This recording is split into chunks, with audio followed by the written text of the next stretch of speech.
Hello there friends, welcome back to another episode of Generation Tech. My name is Alan. The Clone Wars was an interesting matchup between mainly cloned organic soldiers and metallic battle droids. The makeup of these two armies meant that both sides could easily develop weapons that could only harm the opposing side and keep their own soldiers safe. The Separatist Alliance, where they're mainly inorganic security forces, relied on a lot of R&D to develop some seriously terrifying weapons. Today we're going to look at 5 Separatist weapons that were designed to destroy organic matter. Area effect weapons, whether they be tactical nukes or small hand grenades, always have the danger of causing friendly fire. But when your entire army is made out of Durasteel clankers and your enemy is a bunch of meat droids, well, you have some flexibility in what kind of area weapons you want to use and whether you want to use them in danger close situations. General Droid was a Neimoidian arms dealer, a noble profession that really created and formed the backbone of Outer Rim corporate states like the Trade Federation. Droid developed an experimental defoliator weapon which can not only wipe out all vegetation, but it could also destroy all organic material it touches, including a clone trooper. We're not exactly sure how this weapon works, but it seems to involve radiation. This radiation somehow does not scramble the sensitive components within a battle droid, which means it's safe to use in danger close situations. This also potentially means that Separatist battle droids are very rudimentary and lack complicated computer systems. The defoliator weapon shell is loaded into a special tank called the defoliator deployment tank, also known as DDT, like that insecticide we all know. This vehicle is basically a normal repulsor-powered armored assault tank with a large cannon on the back specifically designed to hold and fire those large defoliator shells. We see Droid use this weapon against a Lorman infestation on the planet Devamator. It proved to be a very capable weapon, but its deadly energy wave could be stopped in its tracks by a deflector shield.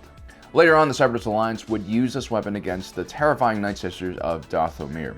The defoliator tank played a big part in cleansing the planet of evil trees, the undead, and whatever other degenerate things the Sisters were trying to grow in that damn soil. The end of the Clone Wars would not mark the end of the use of defoliator weapons. As a matter of fact, they were quite popular because, unfortunately, in the Star Wars galaxy, there are a lot of hive races that are extremely dangerous to all life. Defoliator weapons would be used heavily by the Chiss Ascendancy against the Killiks during the Swarm War.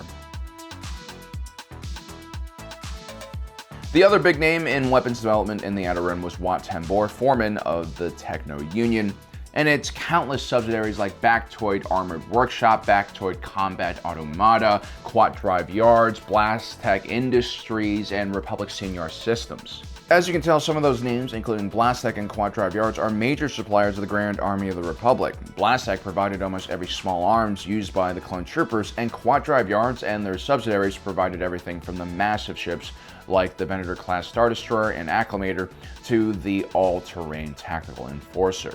And that's because a proper businessman like Wat Tambor understands that you can't take sides in a war. You have to play both sides and profit from both sides. Wat Tambor clearly has a lot on his plate, but when he does have time, he gets involved personally with some projects. Towards the end of the war, Wat Tambor could be found working at one of his subsidiaries located on Skakako Minor, known as Bactoid Innovations. It was here where the terrifying weapon known as the Devamator was invented. This was a simple droid placed on a repulsor lift that had 6 different laser emitters that created 12 energy tendrils that sought out organic matter.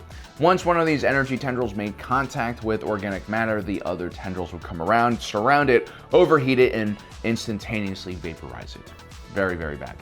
It was a terrifying way to die, and a small clone task force almost ran into some trouble with this weapon. These droids were relatively easy to take down with just a simple blaster shot, but if they're deployed in mass in a confined area, you can expect large amounts of casualties. In the Republic Commando series, which revolves around the Clone Commando Unit Omega Squad, one of the first missions the clones get sent on is to a planet known as Quilura. This temperate mid-rim planet had more or less escaped the major fighting of the Clone Wars. There were hardly any major industries on the planet related to warfare, and most of the inhabitants were involved in agricultural production. And so the major export for this planet was luxury foodstuffs.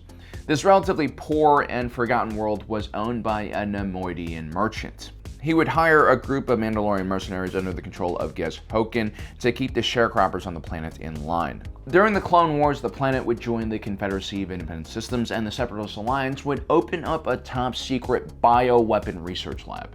Dr. Ovelat Quail Uthon and her research team would be stationed at this lab, and together they would develop the FG-36 nanovirus. This was a deadly disease that specifically targeted the Fett DNA and not other humans. Although this was technically a Separatist project, very few people in the Separatist Alliance heard of it, and this was most likely because Darth Sidious himself had contacted the Doctor and commissioned this project. This was an insurance policy against the clones should they ever turn against Palpatine. Luckily for the Republic and the Grand Army of the Republic, Omega Squad managed to basically take out this lab and secure the nanovirus. Several thousands of years before the Clone Wars even started, the Blue Shadow virus had already killed millions of inhabitants across the galaxy. The Blue Shadow virus was kind of like Star Wars' version of cholera, but far more deadly. This disease had a mortality rate of 96% for all carbon-based life forms, and death usually occurred within 48 hours of infection. The only thing limiting this disease's potency was the fact that it was waterborne only. The Galactic Republic managed to eradicate the Blue Shadow virus, and I'm sure this was a very big accomplishment at the time, and so now the only place where you can find strands of the Blue Shadow virus is in, research labs. But then Dr. Nuvo Vindi comes along. He had formerly worked as a respected and brilliant scientist on his home planet, but then fell into madness. He basically started admiring viruses and claiming that they were the most highly evolved life forms in the galaxy. He viewed attempts to wipe out the Blue Shadow virus as akin to genocide. Dr. Vindi managed to resurrect the Blue Shadow virus, and then he re-engineered it so that it could become airborne. He further weaponized the virus by putting the airborne version into bombs. Which is kind of stupid, really. I mean, if you are going to infect people with a virus, you don't want to blow them up immediately because you want them to serve as incubators, walk around, and infect other people. Luckily, Senator Padme Amidala stumbled upon his little operation in the swamps of Naboo, and the Republic managed to stop this operation. As deadly as the Blue Shadow virus was, its cure was quite simple. An antidote could be made from the riksha root. This was a carnivorous plant that grew on the planet of Igo. It was found in low-light conditions at the bottom of canyons. Our next weapon is the Pistoca Sabotage Droid.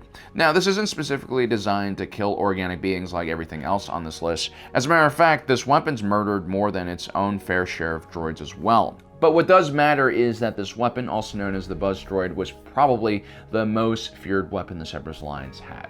Seriously, just ask any clone in the Republic Navy or even a civilian captain. The Pistoca Sabotage Droid was one of the most hated things to come out of the war. At 0.25 meters in diameter, these sphere-like droids were deployed 7 at a time in special Discord missiles, which could be fired from a variety of Separatist ships. Once near their target, these missiles would open up, releasing a cloud of buzz droids. When deployed, the buzz droids will open up their spherical blast shields, revealing several small appendages that allow them to clamp onto the surface of enemy ships. Then, using a variety of tools like circular saws, drill heads, pincer arms, and plasma torches, the buzz droid will start taking apart the hull of an enemy ship until it eventually vents into vacuum. Individually, they're pretty easy to kill. A solid jolt from an astromech arc welder is enough to knock them off your ship, and a blaster bolt should be able to quickly disintegrate them as well. But when you have dozens of buzz droids latched onto your ship, it's almost impossible to take them all out. Not even deflector shields, which are geared towards stopping faster projectiles, can stop a buzz droid from latching on and doing an immense amount of damage. Buzz droids would remain a huge problem even decades after the Clone Wars ended. Large swarms of unused buzz droids would just roam hyperspace lanes, presenting a very dangerous hazard for anyone traveling in those areas. Also, these buzz droids always reminded me of the Flood infection form from Halo, so I really hate them as well. So there you have it, guys. 5 very deadly weapons, hated by clone troopers, hated by all of the organic beings that fought for the Republic. Let me know in the comment section below which one is your favorite to use against your enemies. And also, don't forget to subscribe and hit that notification button down below so you don't miss out on the rest of our awesome content. And as usual, thanks for joining us today. If you're watching this, you are Generation Tech.